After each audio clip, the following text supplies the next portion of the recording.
नाज़रीन, 2-3 अहम खबरें आपके साथ शेयर करनी है, जिस सिलसिले में सबसे पहले तो बहुत ही अफ़सोसनाक खबर इस्लामाबाद से हमें मिली है, जहाँ पे एसपी अदील अहमद ने खुदकुशी की है। इसकी क्या वजूहात हैं और क्यों ये वाक़या पेश आया, इस पर बात करेंगे। इसके साथ-साथ टीएलपी पर बैन लगा दिया गया है और हतमी मराहिल में बातचीत दाखिल हो चुकी है। टीएलपी पर मुकम्मल बैन लगाया जा रहा है गवर्नमेंट की जानिब से। अब सबसे पहले अगर हम इस्लामाबाद में एसपी अदील अहमद की खुदकुशी की बात करें, तो ये कल रात को ये वाक़या पेश आया कि अदील अहमद ने खुदकुशी की और अपने आप को गोली मार ली।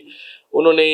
गाड़ी में मौजूद अपने पुलिस एहलकारों से पिस्टल लिया और अपने सीने में गोली लगाई और उसके बाद उनको अस्पताल मुंतकिल किया जा रहा था कि रास्ते में ही उन्होंने अपनी जान दे दी और वो ज़ख्मों की भरमार ना सह सके और वो इस दुनिया से चल बसे। अब अगर बात की जाए कि उन्होंने खुदकुशी क्यों की, सीएसएसपी ऑफिसर पाकिस्तान में अगर किसी भी स्टूडेंट का, अगर किसी भी एस्पायरेंट का सबसे बड़ा ख्वाब होता है तो वो सीएसएस को अचीव करना और फिर अचीव करके और फिर पाकिस्तान के पुलिस के ग्रुप में, इतने अच्छे ग्रुप में भी आपकी पोस्टिंग भी हो जाना, वो भी एक लोगों का ड्रीम होता है कि पोस्टिंग एलोकेशन हमारी पुलिस में हो। और अदील अहमद का भी एक एम था, उन्होंने पहले सीएसएस क्लियर किया था लेकिन उन्होंने दोबारा अटैम्प्ट देकर पुलिस के महकमे में आना चाहते थे और वो इसमें कामयाब हुए थे। 46 कॉमन से इनका बैच ताल्लुक था। इसके साथ साथ एक बड़े ही नौजवान किस्म के ऑफिसर थे और बड़े ही हैंडसम इंसान थे और खूबसूरत इंसान थे। अब अगर हमें कुछ, अभी तक तो इन्वेस्टिगेशंस जारी हैं, खुदकुशी की जो वजह नहीं आई। खुदकुशी से पहले एक फ़ोन कॉल रिसीव की और उस फ़ोन कॉल के बाद इन्होंने अपने आप को गोली मार ली, तो यानी कि मेजर वजह उस फ़ोन कॉल को बताया जा रहा है। वैसा इस फ़ोन कॉल में क्या था, इस सिलसिले में वो फ़ोन भी रिकवर कर लिया गया और पुलिस सरकारों को भी हिरासत में ले लिया गया है और जो वो पिस्टल है उसके फोरेंसिक और उसकी जो फिंगरप्रिंट्स है वो भी लिए जा रहे हैं। अब एक न्यूज़ रिपोर्ट पब्लिश हुई ज़राए के मुताबिक, जिनके तहत जो इसकी वजूहत बताई जा रही हैं, उसमें एक वजह ये बताई जा रही है कि जो पिछले चंद रोज़ से और दरख्वास्त कर रहे थे एसपी इस्लामाबाद अदील अहमद, छुट्टी की दरख्वास्त कर रहे थे जो कि अभी तक मंजूर नहीं हो रही थी। और इसके साथ साथ उनके करीबी ज़राए से ये भी पता चल रहा है कि वो डेंगू में मुब्तला थे पिछले कुछ रोज़ से और वो बीमार भी थे, जिसकी वजह से उन्होंने दरख्वास्त भी की थी, तो वो उनकी दरख्वास्त भी एक्सेप्ट नहीं कर रही थी। कुछ ये भी रिपोर्ट्स आ रही हैं कि वो सीनियर ऑफिसर्स के जो रवैये है उससे भी खासा नाराज़ थे और जो लंबी लंबी मीटिंग्स 12 और रात को 2-2 बजे तक मीटिंग्स चलती थी, उससे भी काफ़ी उनके जो मेंटली हेल्थ है वो डिस्ट्रॉय हो रही थी और वो काफ़ी ज़्यादा डिप्रेशन में थे। बहरहाल जो भी वजूहत थी, वो वर्कलोड मैनेजमेंट थी या फिर वो कोई उनकी फैमिली इशू था, वो कॉल तो अब पता चलेगा, तो इन्वेस्टिगेशन में पता चलेगा कि वो किसकी कॉल थी जिसके बाद उन्होंने इतना बड़ा फैसला किया कि अपनी जान दे दी और किस तरह की उनकी उस कॉल में बात हुई, वो किसके साथ बातचीत कर रहे थे, वो किस तरह के फैमिली प्रेशर का शिकार थे या फिर वो गवर्नमेंटल प्रेशर का शिकार थे या फिर वो अपनी नौकरी के हवाले से प्रेशर का शिकार थे। ये सब बातें तो हमारे इन्वेस्टिगेशन में पता चलेंगी, लेकिन जो भी हो बहुत ही अफसोसनाक ये वाक़या था और स्पेशली इस तरह के वाक़यात दिल दिला देने वाले होते हैं कि यानी एक इंसान जो कि बहुत टैलेंटेड इंसान है, जिसने ज़ाहिर सी बात है पाकिस्तान का सबसे बड़ा इम्तिहान जिसमें पासिंग रेशो 2.6% है और एलोकेशन रेशो 1.5% है, वो उन स्टेप से, उन मराहल से गुजर के आके Pakistan as a government officer serve कर रहा है। सीएसएस का इम्तिहान उसने पास किया है, उसके बाद उसकी एलोकेशन हुई है, उसके बाद उसकी एक अच्छे ग्रुप में एलोकेशन हुई है और उसके बाद भी जो वो एक मेंटली सुकून है वो हासिल नहीं कर सका। इसको अब सीएसएस के साथ जोड़ा जाए या फिर जो एक पाकिस्तान का एक ये एग्ज़ाम का सिस्टम है इसके साथ जोड़ा जाए, तो वो एक अलग डिबेट स्टार्ट हो जाएगी, क्योंकि हमें माजी में भी ये वाक़यात मिल चुके हैं कि सीएसएस ऑफिसर्स का ये ड्रीम होता है कि वो सीएसएस नेल करें और नेल करने के बाद जब उनके हम से बात करें या उनके तरफ से उनके आर्गूमेंट्स लें, तो उनके पास वो मेंटली प्लेयर और वो मेंटली सुकून नहीं होता वो जो डिज़र्व करते होते हैं इतनी एक लॉन्ग पीरियड की स्ट्रगल के बाद, क्योंकि पाकिस्तान का सबसे बड़ा इम्तिहान है सिविल सर्विसेज का और इस इम्तिहान को पास करने में आपको सालों लग जाते हैं, कोई 1-2 साल में तो ये इम्तिहान होता नहीं है, आपकी कंसिस्टेंसी का इम्तिहान होता है कि आपकी स्कूलिंग कैसी है, फिर आपकी जो एक पूरा आपका 15 से 16 साल का स्टडी का जो आपका सिलसिला रहा है उसमें आपने कैसे उसको लेकर चले, आपकी वोकैब कैसी थी, आपकी इंग्लिश कैसी थी, फिर आपने कौन से सब्जेक्ट रखे, फिर आपके यूनिक में आपने किस तरह टाइम स्पेंड किया, फिर आपने कौन सी किताबें पढ़ी। मतलब कि ये एक कंसिस्टेंसी का एग्ज़ाम है और जो इसको पास करता है तो मतलब वो अपनी लाइफ में नियर टू परफेक्ट होता है और उसने जो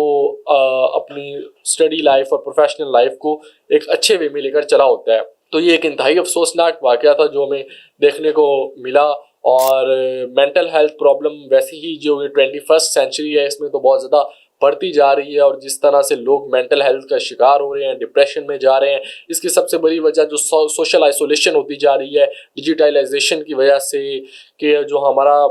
ताल्लुक है, राब्ता है, दोस्तियां हैं, टाइम स्पेंड करना है, वो ख़त्म होता जा रहा है और हर किसी की एक महदूद लाइफ होती जा रही है, जो कि एक डिप्रेशन की वजह बन रही है। इसके साथ साथ नाजरीन, जो दूसरी खबर है आपको देनी है वो TLP पर जो पाबंदी लगाई जा रही है, इसका वो सिलसिला का आगाज़ हो चुका है। अगर TLP की बात करें तो 2015 में ये जमात बनाई गई थी।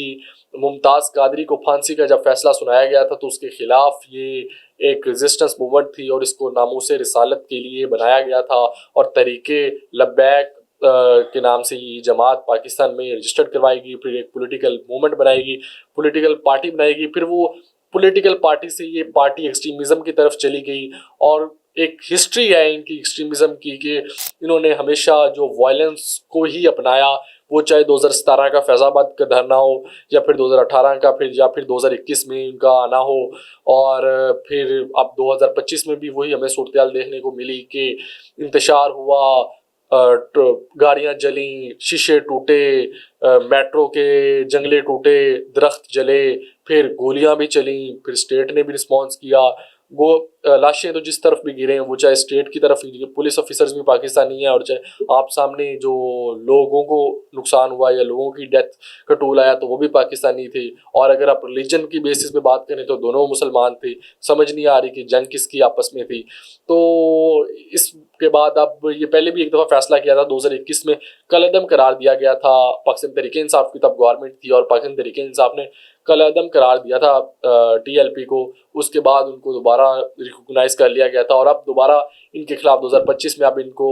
जो है पार्टी को बैन लगाने की तरफ जाया जा रहा है। और इस सिलसिले में राना सनाउल्लाह ने बात करते हुए कहा कि जो अब बैन लगाए जा रहे हैं ये एक प्रोसीजर है, लीगल प्रोसीजर है कि जब बैन लगता है तो पहले वजारत दाखिला की जानिब से बैन लगाया जाता है, फिर वो वफाकी हुकूमत पास करती है और फिर सुप्रीम कोर्ट में जाता है, और सुप्रीम कोर्ट में इस पर जो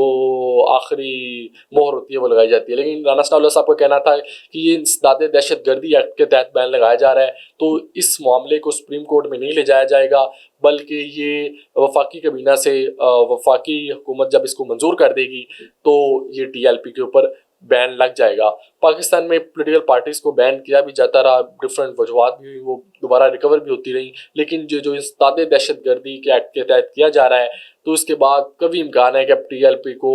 जो स्पेस पहले प्रोवाइड की जाती रही, वो चाहे 17 के धरने के बाद हो या 21 के धरने के बाद हो या फिर 21 के बैन होने के बाद हो, लेकिन अब फैसला कर लिया गया है कि TLP को मुकम्मल तौर पे अब यहाँ पे ख़त्म कर देना है। इसके साथ साथ अभी तक साद रिजवी और अनस रिजवी काफ़ी देर हो गई है, कोई रिपोर्ट नहीं आई कि वो कहाँ हैं, क्योंकि पुलिस इंफोर्समेंट एजेंसीज तो कह चुकी हमारे पास है नहीं, और जो TLP की जानिब से भी कोई ये दावा नहीं किया गया कि उनकी गिरफ्तारी की गई है या फिर उनको गायब किया गया है, ऐसा कुछ नहीं है। वो खुद